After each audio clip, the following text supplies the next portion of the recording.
Oh look, your boy got a new apron. Shebang! Have you ever wanted a pig in the blanket but have it be actual size? Today that's what I'm showing you how to make. So today we're going to be making Texas style kolaches, which really isn't a traditional Czech kolache, which is more of a cheese Danish with fruit in the middle. This is what people in Texas call a kolache. It's essentially just a real size pig in the blanket with a normal hot dog. So I'm going to be showing you how to make it that way. And I'm also going to be taking some venison sausage and making it with that as well. Either way, we're going to be wrapping sausages in what is essentially going to be a nice fluffy bun. So you can't go wrong with either one of those options. With that being said, let's dive into this recipe. Alright, let's make these Texas style kolaches, aka Klobasneks. To start, we're going to use 2/3 of a cup or 157 milliliters of warm milk, adding in 25 grams of sugar. Give it a stir and this will act as food for our yeast. Next, I'm adding in 4 grams of active dry yeast, then give that a quick stir to hydrate that yeast. Now we're going to let this yeast sit on the counter for 10 minutes to hydrate and become nice and foamy. In the meantime, grab your stand mixer. You are going to need this for this recipe. And I also added some anime stickers to this because most people put them on their Honda Civic, but I felt my stand mixer was more appropriate.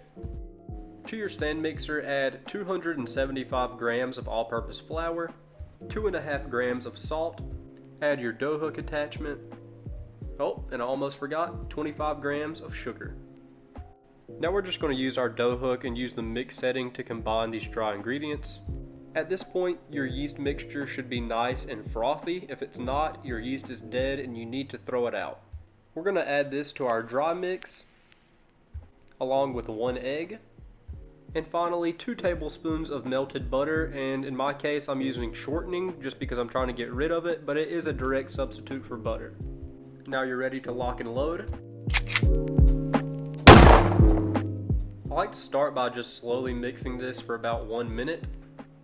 Then you can come back to your stand mixer, raise it up, grab yourself a little baby spatula.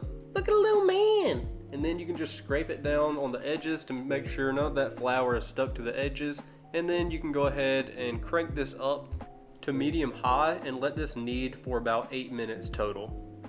After 8 minutes, you will notice that your dough is still very runny, and this is much like a donut batter or donut dough, which it is. So we're going to take this up off of our stand mixer.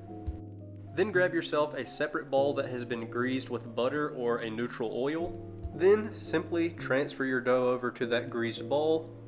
And yes, don't be terrified, this is a very sticky dough. Now I'm just going to cover this with plastic wrap, and I'm going to place this in my oven with the oven light on, and that's going to be the perfect place for this to proof. After 1 hour, I'm removing this, and we're going to do what is called a double rise. So I'm going to flour my work surface here, and this time we are going to be dropping the dough onto our work surface. And the goal of this is to essentially create a more soft and tender, fluffy dough all around. So we're going to plop this down, and yes, this dough is terrifying to even look at. It is very hard to pick up, so you want to flour this very liberally on the top as well, and you essentially are going to perform these slap and folds, and this is going to stick to your hand like glue. But as you work this for about 10 minutes, it will develop into a ball, and you can add flour as needed. I would highly recommend using a bench scraper here because you are going to need one. After kneading, we're going to let this proof one more time for an hour. In the meantime, let's talk about sausages. So on your left here, you've got spicy venison sausage, and on my right, I have your typical beef frank hot dogs. Mason, don't do that. If you're working with link sausage here like I am, you're going to take your link and essentially just cut this in half. This is going to help us size up our link sausage with our hot dogs, so I'm just trimming this up and getting things nice and even. Now I'm going to take my hot dogs and line them up with my sausages, and this will give me a rough estimate of how long I need my sausages to be. Now if you plan to use link sausage, I would highly recommend cooking it in a skillet or pan, so we're going to carry this straight over to the stove. The goal here is to essentially cook your sausage completely through and get some nice browning all the way around on every side of your sausages. And that crisp exterior is going to give you a nice bite and flavor. Now for my hot dogs, I'm essentially just going to poach these in some boiling water and let these cook for about 4 minutes total. At this point, your dough should be proofed and your sausages should be cooled. So we're going to flour our work surface once again, drop Junior down on our work surface, and divide our dough into 8 separate sections. This looks a lot like my pasta video where I divided my dough. You should check it out. Now I'm going to be taking a rolling pin. You can use a water bottle or a wine bottle. And you're going to roll this out until about 1/8 of an inch thick, maybe a little bit thinner than that, and then you can proceed with rolling up your sausages or hot dogs. I like to roll mine so both ends are sticking out on each side because I just personally think that looks better. I'm pinching the dough in order to seal the sausage within the bun, and we're just going to repeat this process, and it's the same thing for the venison sausage as well.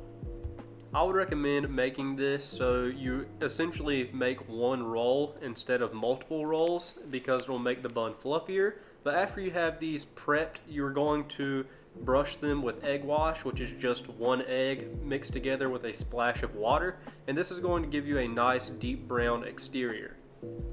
And for my venison sausage, I'm going to be adding a little bit of everything bagel seasoning to the top of these because I think that would make these taste absolutely phenomenal.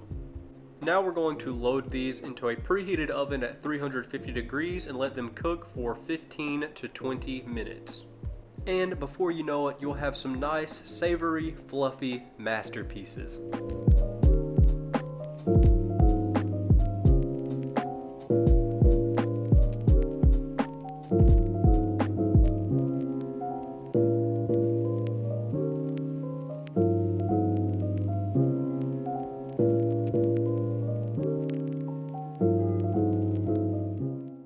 And we cannot end this video without me showing you what these look like and giving them a taste test.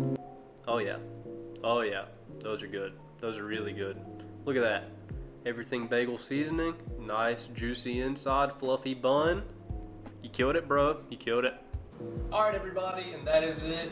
The dough is nice and fluffy around the exterior of these kolaches. I do personally like the venison style kolache better, but that's just my personal taste. I'm not a huge fan of beef hot dogs.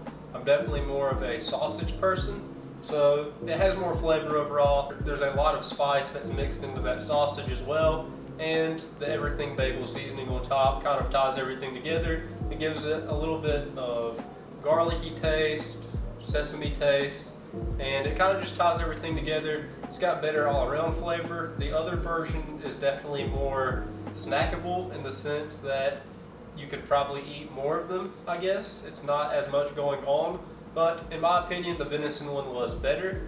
If you guys do want to make these, you can make this with your favorite hot dog or sausage, whatever you like. The dough is very versatile. So with that being said, I hope you all enjoyed this video. If you did, drop a like on it. Consider subscribing to my channel. I'm cooking and baking good food here every single week. And with that being said, I will see you all on the next one.